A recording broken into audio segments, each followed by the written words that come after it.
2011 की जनगणना को डोगरा सदर सभा ने बताया फ्रॉड। दोबारा जनगणना करवाकर परिसीमन की प्रक्रिया को अंजाम देने पर दिया बल।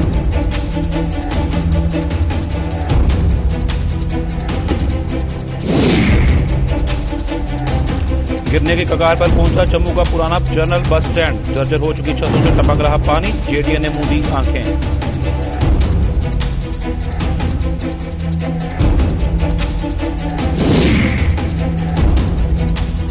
जम्मू श्रीनगर हाईवे आज भी यातायात के लिए बंद। कश्मीर की ओर रसद ले जाने वाले ट्रकों की रास्ते में लगी कतारें।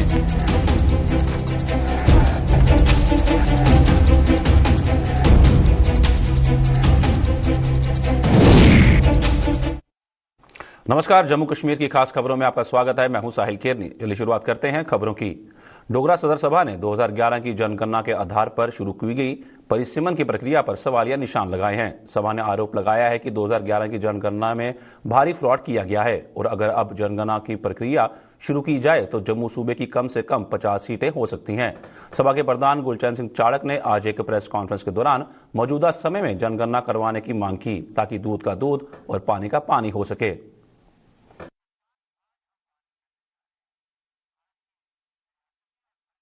लिमिटेशन का जो शोर पड़ा हुआ है ये 2011 के सेंसस पर करने की कोशिश कर रहे हैं, जो गलत है।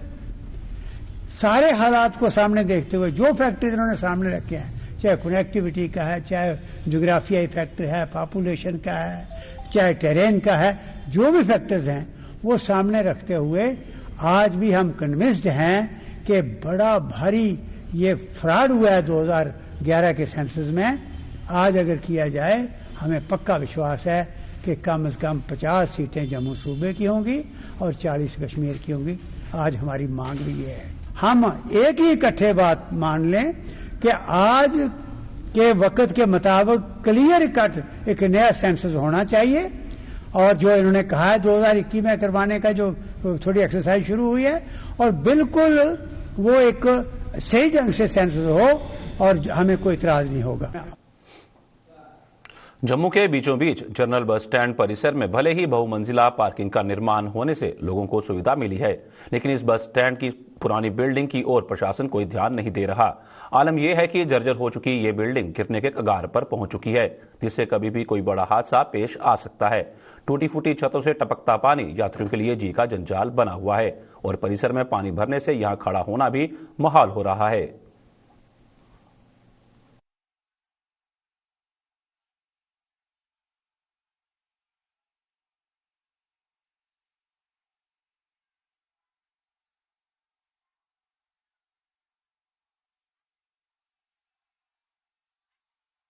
तो लोग जो यहाँ से बाहर के जो यात्री आते हैं उनको जहाँ बैठने की परेशानी इतनी होती है। कल तो इतना जहाँ बुरा हालत था, जैसे इतना हर जगह से लीक हो रहा था और जहाँ पे ऐसा मानो लग रहा था सैलाब आया हुआ है।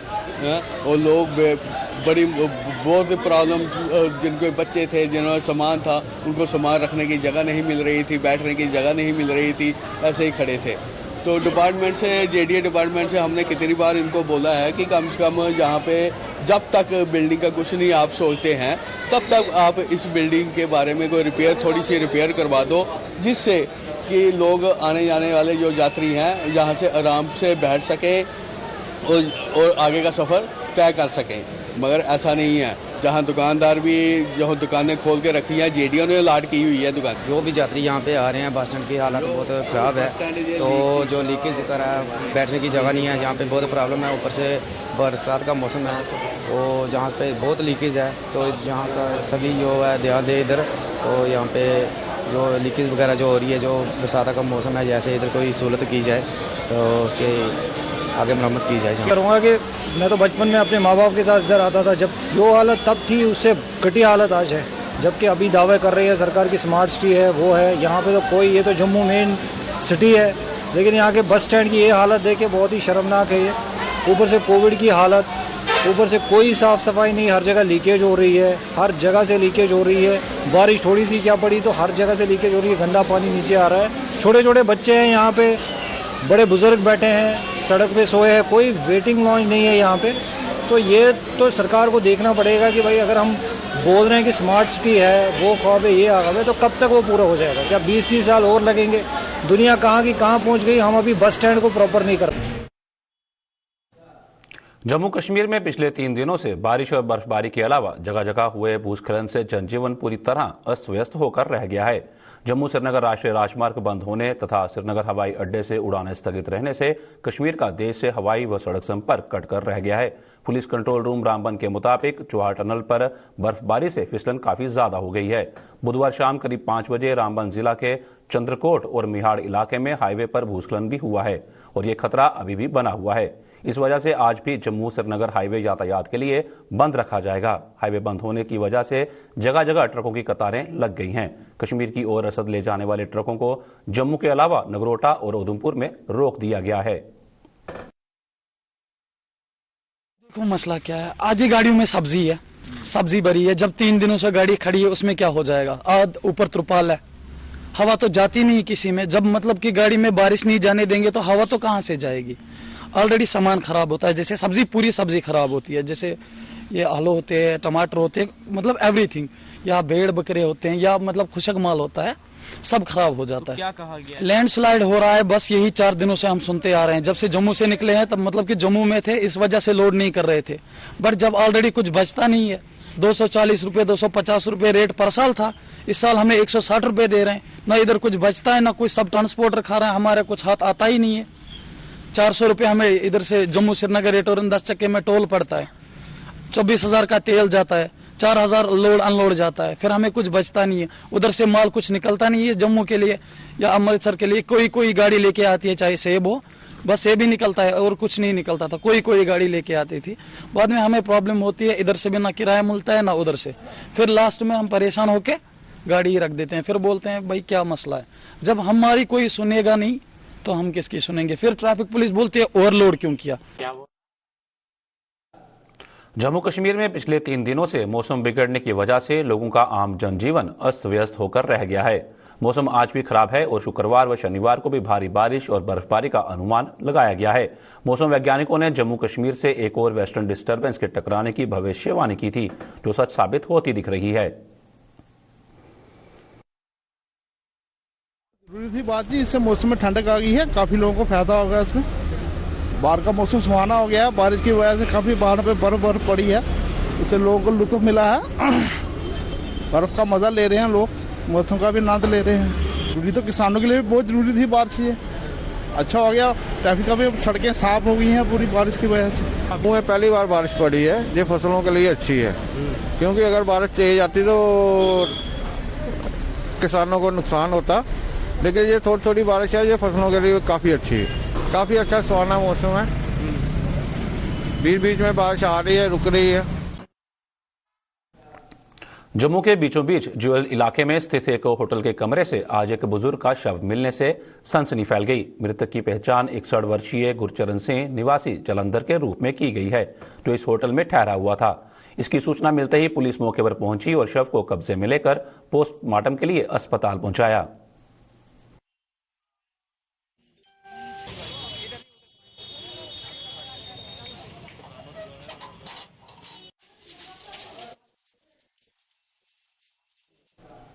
जम्मू यूनिवर्सिटी से संबंधित बीएड कॉलेजों के छात्रों ने उनकी ऑनलाइन परीक्षाएं लेने की मांग की है। इन छात्रों ने आज जम्मू यूनिवर्सिटी के अधिकारियों से मुलाकात कर उन्हें इस बाबत एक ज्ञापन सौंपा, जिसमें परीक्षाओं को ऑनलाइन मोड में लेने के साथ साथ परीक्षाएं फरवरी तक स्थगित करने की मांग भी की गई है। इनका कहना है कि कोरोना महामारी अब जम्मू में फिर से दोबारा जोर पकड़ती नजर आ रही है, लिहाजा ऑफलाइन परीक्षाएं किसी बड़े खतरे का सबब न बन जाएं। की एक जेन्युइन डिमांड है कि जो उनकी डेट शीट ऑफलाइन मोड में आपने निकाली है, हजारों की तादाद में छात्र हैं, उनको कैंपस में बुला के यहाँ पे आना कोई खतरे को संदेश देने के कम नहीं होगा। इसलिए हम लोग चाहते हैं कि जो इनकी डिमांड है, ये आज हम लोग यहाँ पे कंट्रोलर साहब को एक फॉर्मल ज्ञापन सौंपेंगे और उसमें अपनी मांग रखेंगे कि हमारी जो डेट शीट है वो 10 फरवरी तक या एटलीस्ट वहाँ पर एक्सटेंड की जाए और हमें पढ़ने का टाइम भी मिल जाए, और दूसरा हमारा ऑनलाइन मोड से एग्जाम किया जाए, क्योंकि इनके जो बाकी सरकारी कॉलेज जितने थे बीएड के सेम कोर्स के, वो उनका ऑनलाइन मोड से पेपर कब का दिसंबर में हो चुका है, इनका ऑलरेडी लटकाया गया है। तो इसलिए हमारी डिमांड है कि यूनिफॉर्म पॉलिसी होनी चाहिए और इनका भी जो मांग है उसको जायज रूप से ढंग से पूरा किया जाना चाहिए। आम आदमी पार्टी ने जम्मू कश्मीर के बेरोजगार डेंटल सर्जनों को समर्थन देते हुए जम्मू कश्मीर प्रशासन से इन्हें राहत पहुंचाने की मांग की है। आम आदमी पार्टी ने प्रशासन से इन्हें रोजगार मुहैया करवाने की मांग करते हुए डेंटल सर्जन एसोसिएशन के बैनर तले होने वाली प्रदर्शनों में भी साथ देने की बात कही है। पार्टी की कोर कमेटी के सदस्य रवि शास्त्री ने आज एक प्रेस कॉन्फ्रेंस के दौरान प्रशासन को 7 दिनों की मोहलत देते हुए ये ऐलान किया कि इस अवधि में अगर इन लोगों की सुनवाई न हुई तो आम आदमी पार्टी आंदोलन शुरू करने को मजबूर हो जाएगी।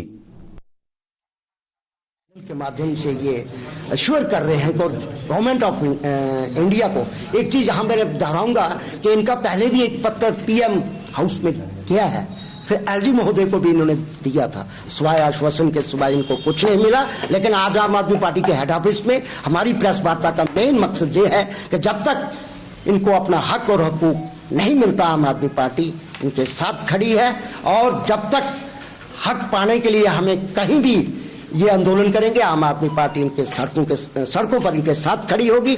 और आने वाले दिनों में गवर्नमेंट के ऊपर 7 दिन का हम ये टाइम दे रहे हैं, अगर 7 दिन के अंदर कोई ऐसा जवाब नहीं मिला तो अंत में आंदोलन करने पर आम आदमी पार्टी इनके साथ खड़ी होगी। आज का हमारा प्रेस वार्ता का मेन ओपन यही है। Jammu Kashmir employees joint action committee ने मीडिया में आई उन खबरों का खंडन किया है जिनमें कहा गया है कि जम्मू कश्मीर प्रशासन कुछ टीचरों को डेडवुड करार देने जा रहा है। कमेटी के प्रधान मोहम्मद रफीक राथर ने आज एक प्रेस कॉन्फ्रेंस के दौरान बताया कि शिक्षा विभाग के कमिश्नर सेक्रेटरी ने भी ऐसी खबरों को झूठ का पुलिंदा करार दिया है। राथर ने कहा कि पिछले कई वर्षों से अपनी ड्यूटी से गैर हाजिर टीचरों के खिलाफ यदि कोई एक्शन लिया जाता है तो एम्प्लॉइज ज्वाइंट एक्शन कमेटी प्रशासन के इस कदम का स्वागत करेगी। एक इंप्रेशन क्रिएट किया कि टीचर्स को डेडवुड करा दिया जाएगा, उनको नौकरी से बरतरफ किया जाएगा, ऐसा कुछ नहीं है। हम सरकार से मिले, हमने अपने कंसर्न, अपने एप्रीहेंशन उन तक पहुंचाए, हमें आश्वासन मिला है वर्दी कमिश्नर सेक्रेटरी साहब की तरफ से कि ऐसा कोई भी गवर्नमेंट का कोई प्रोग्राम नहीं है। हाँ, जो लोग पिछले 10 साल से, 5 साल से, 20 साल से ड्यूटी से गैर हाजिर है, कभी ड्यूटी गए नहीं है, उनके खिलाफ एक्शन होगी तो हम उनको सपोर्ट करेंगे। लेकिन जो लोग काम करते हैं और उनने तस्लीम किया कि सारे के सारे जो टीचर्स हैं, 1.5 लाख टीचर्स हैं तकरीबन जम्मू कश्मीर में, उनका कंट्रीब्यूशन सराहनीय है, जबरदस्त कंट्रीब्यूट किया है उन्होंने इन साल में। और हर साल हमारे जो नताइज हैं, रिजल्ट्स हैं, वो पिछले साल की कंपेयर करें तो बेहतर होते जा रहे हैं। तो हम ये मैसेज देना चाहते हैं टीचर्स को, उनको डरने की जरूरत नहीं है, कोई खौफ खाने की जरूरत नहीं है। सरकार की तरफ से आश्वासन मिला है, कोई भी उनके खिलाफ इंतकामी कार्रवाई नहीं ली। श्री गुरु गोबिंद सिंह जी का प्रकाश उत्सव रविवार 9 जनवरी को हर्षोल्लास के साथ मनाया जाएगा। सिख यूनाइटेड फ्रंट ने जम्मू में आज एक प्रेस कॉन्फ्रेंस में बताया कि जम्मू के डिग्याना आश्रम में महंत मजीद सिंह की देखरेख में प्रमुख कार्यक्रम का आयोजन किया जाएगा। उन्होंने लोगों से इस कार्यक्रम में बढ़ चढ़कर भाग लेने की अपील की। 9 जनवरी एतवार के दिन डिग्याना आश्रम में शिरोमणि डेरा महंत साहब महंत मंजीत सिंह जी की देखरेख में गुरु गोबिंद सिंह जी का प्रकाश पूर्व जो है वो मनाया जा रहा है। क्योंकि अकाल तख्त के हुक्म के मुताबिक 9 जनवरी की डेट फिक्स की गई है और अमृतसर साहब में, गोल्डन टेम्पल में, पूरे पंजाब में, हिमाचल में, मध्य प्रदेश में, दिल्ली में, उड़ीसा में, महाराष्ट्र में, सब जगह गुरु गोबिंद सिंह जी का प्रकाश पूर्व जो है वो 9 जनवरी को मनाया जा रहा है। और उसी को सामने रखते हुए अकाल तख्त के प्रोग्राम को यहाँ भी महंत मंजीत सिंह जी और तमाम इन सिख संस्थाओं के सहयोग के साथ ये प्रकाश पुरब डिग्याना आश्रम में सुबह 10 बजे से लेकर 2 बजे तक मनाया जाएगा।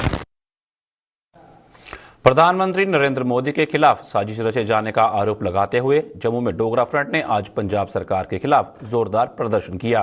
फ्रंट ने आंदोलनकारियों और पंजाब सरकार पर मिलीभगत का आरोप लगाते हुए पंजाब में राष्ट्रपति शासन लागू करने और वहां के मुख्यमंत्री व डीजीपी के खिलाफ कार्रवाई करने की मांग की। अरे मैं कह रहा हूं, आंदोलनकारी और सरकार दोनों शामिल थे, दोनों ने मिलकर के षड्यंत्र रचा और षड्यंत्र के अंदर दोनों शामिल हैं। अरे जब वो अल्टरनेटिव रूट तय हो गए उसको लीक किसने करा? अल्टरनेटिव रूट तय हो गए उसकी जानकारी आंदोलनकारियों को किसने दी? अरे कितनी दूर थे आंदोलनकारी? प्रधानमंत्री की गाड़ी के हाथ का फैसला भी नहीं था और बिल्कुल षड्यंत्र था प्रधानमंत्री को मारने का।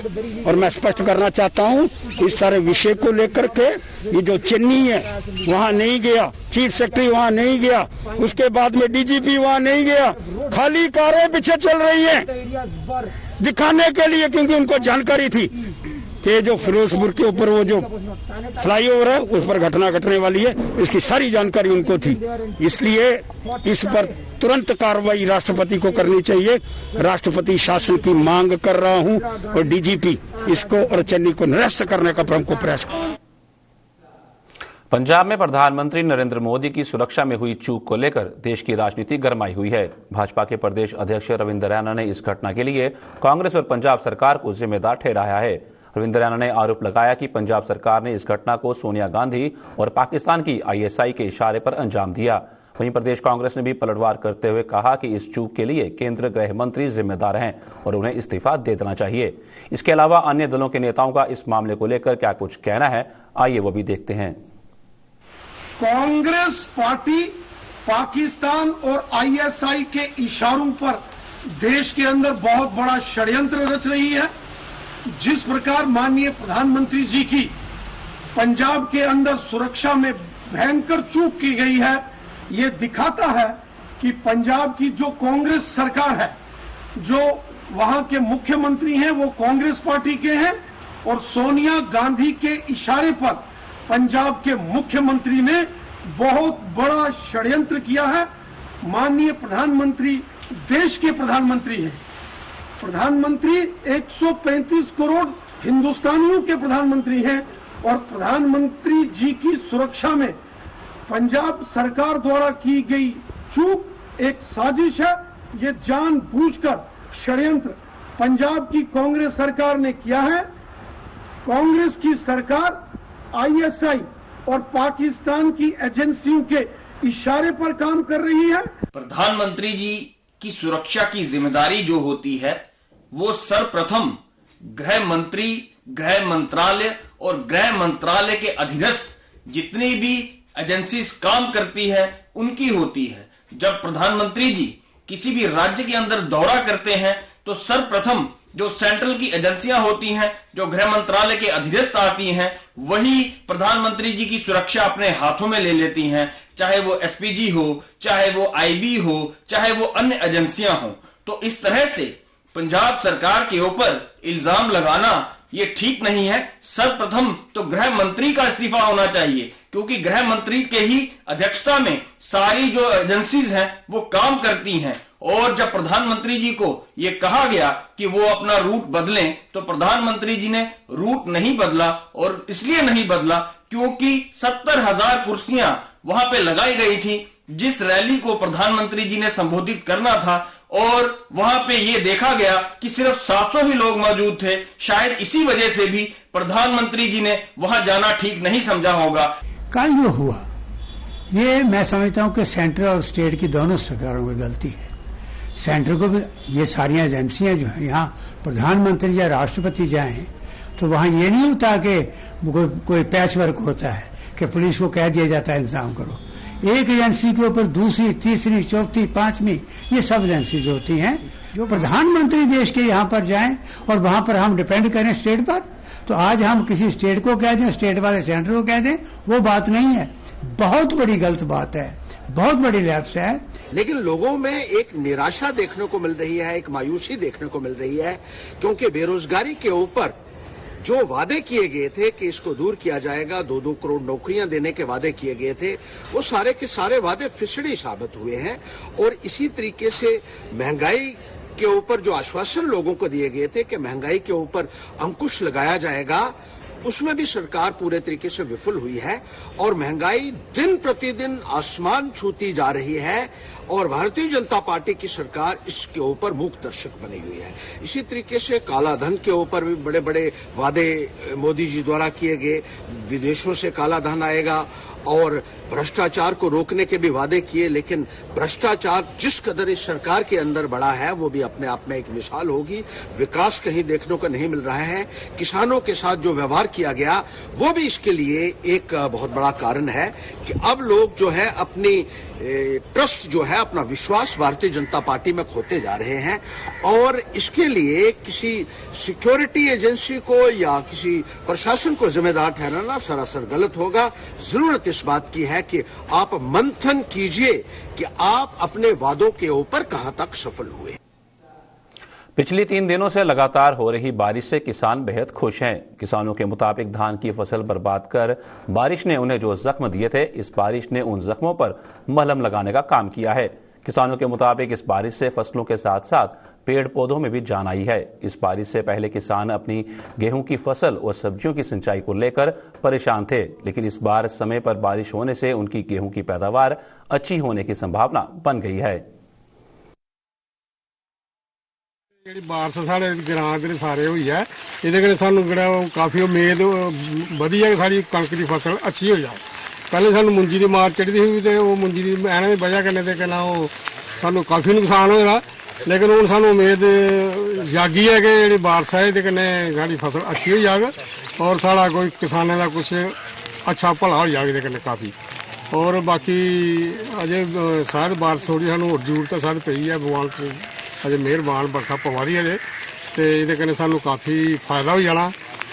बरखा बरी ये तो खरा होई आ, फसल बूटे जो साई जाग, नहरें पानी पूरियां नहीं ते तरले मारा दे हत्थ धोने दी भी हवा जारी हा ते बरखा कन्नै फसल सिरे चढ़ी जाग बस ते खरा होई आ, बरी होई ते नहीं बरदी ते अन्ने टड्डी बैठे दे। हाँ वो बत्ती भी नहीं आवा दी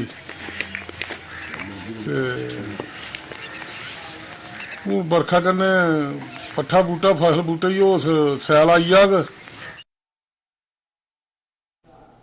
जम्मू के जीएमसी, डीआरडीओ और गांधीनगर तीनों ही अस्पतालों में मौजूदा समय में कोविड के 58 मरीज भर्ती हैं। इनमें से 15 मरीजों का इलाज जीएमसी अस्पताल, 40 का डीआरडीओ और 3 का गांधीनगर अस्पताल में चल रहा है। डीआरडीओ अस्पताल में ऐसे 8 मरीज भर्ती हैं जो हाल ही में विदेशों से वापस लौटे हैं।